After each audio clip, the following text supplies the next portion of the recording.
Assalamualaikum warahmatullahi wabarakatuh. Perkenalkan, nama saya Faujan Abdillah dari Prodi Teknik Mesin, Fakultas Teknik Universitas Mayasari Bakti dengan NIM 25 117141129. Perkenalkan, nama saya Ajmi Joto Faujiana dari Prodi Teknik Mesin Fakultas Teknik Universitas Mayasari Bakti dengan NIM 25 117140883. Perkenalkan, nama saya Obi Ahmad Rogiban dari Prodi Teknik Mesin Universitas Mayasari Bakti untuk NIM 25 117140998. Arbor Press. Untuk desainnya seperti ini.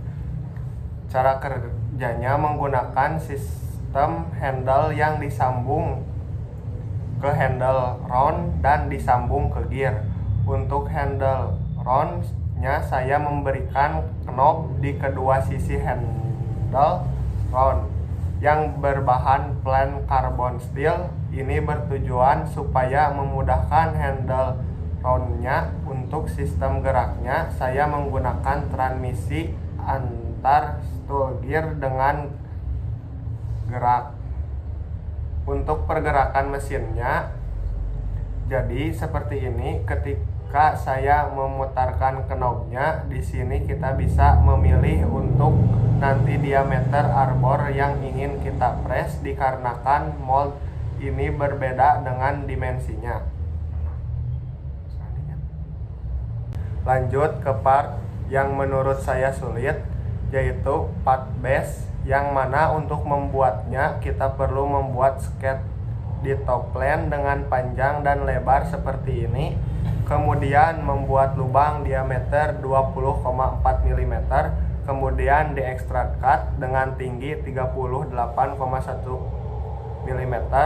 Lalu kita membuat lubang di profile ujung untuk nanti pin masuk dan di extrude cut 19,5 mm, kemudian membuat lubang lagi 9,65 mm di 4 sisi untuk nanti baut masuk, kemudian di extrude cut, kemudian membuat camper di 4 lubang tadi sebesar 0,55 mm, kemudian mold atau dudukan beban stabil.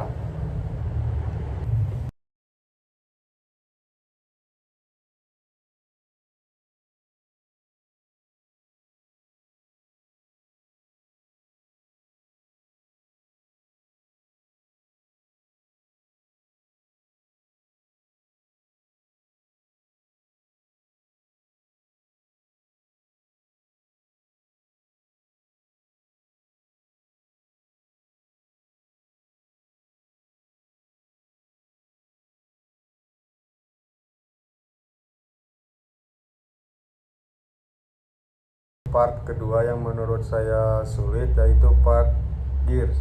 Untuk membuatnya, pertama kita perlu membuat kotak dengan panjang dan lebar 25,4 mm dan di extrude bos panjang 304,8 mm. Kemudian membuat camper di semua sisi agar tidak terlalu tajam dengan 0,76 mm. Kemudian di extrude cut membuat lubang untuk transmisi gear drag dan spar gear berbentuk setengah trapesium dengan panjang 3,56 mm dan lebar 2,79 mm dan di fillet ujungnya dengan rasio 0,51. Kemudian salin extrude cut tadi dengan fitur linear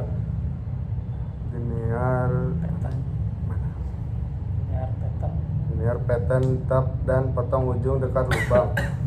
Di keempat sisinya berbentuk segitiga. Untuk drawing keseluruhan seperti ini include 17 part termasuk dari full book. Saya menggunakan proyeksi Amerika untuk drawing gas seperti ini dan menggunakan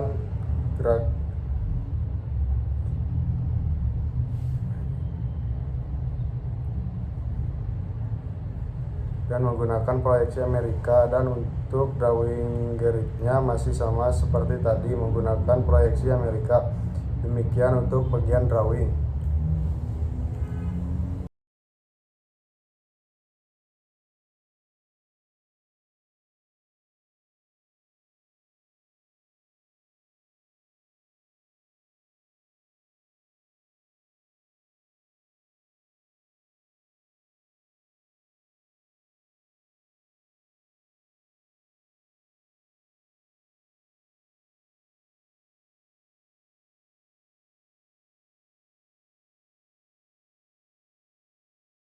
Intervention deflection tidak menunjukkan adanya tabrakan komponen. Kemudian untuk di bagian motion study saya menggunakan rotary motor yang dipasang di bagian face handle dengan RPM 100 constant speed dengan arah counterclockwise atau berlawanan arah jarum jam.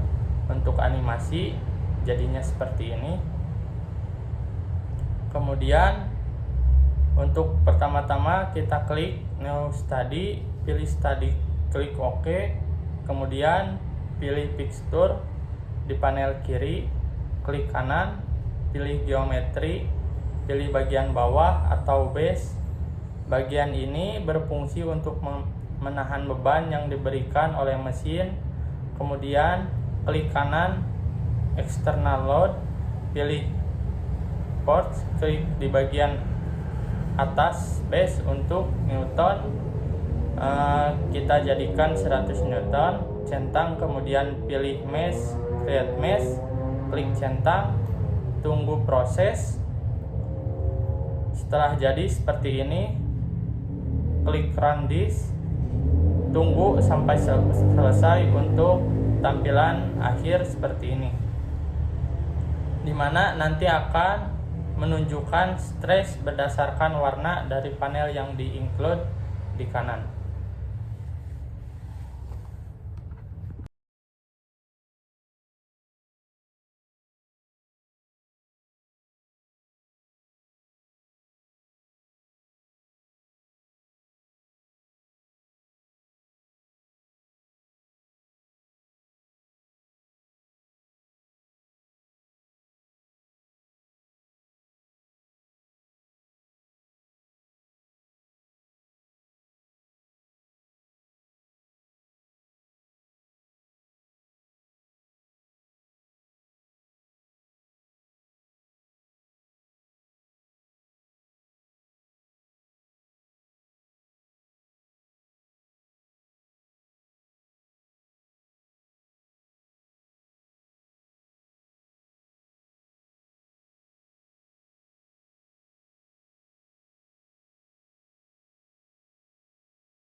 Kesimpulan, berdasarkan pembelajaran komputer aided design ini selama 1 semester dapat disimpulkan bahwa CAD merupakan teknologi yang sangat penting dalam bidang teknik dan desain karena membantu proses perancangan menjadi lebih cepat, akurat, dan efisien. Selama perkuliahan telah dipelajari berbagai dasar penggunaan perangkat lunak CAD, mulai dari pembuatan sketsa 2 dimensi, pemodelan 3 dimensi, pemberian dimensi, hingga penyusun gambar kerja teknik sesuai standar. Melalui pembelajaran ini, kemampuan dalam merancang dan memvisualisasikan suatu produk atau komponen teknik semakin berkembang. Selain itu, pemahaman mengenai ketelitian standar gambar teknik serta proses perancangan juga meningkat sehingga dapat menjadi bekal yang bermanfaat untuk dunia kerja maupun pengembangan kompetensi di bidang teknik di masa mendatang. Dengan demikian, pembelajaran CAD selama semester ini telah memberikan pengetahuan dan keterampilan yang mendukung proses desain dan manufaktur secara profesional.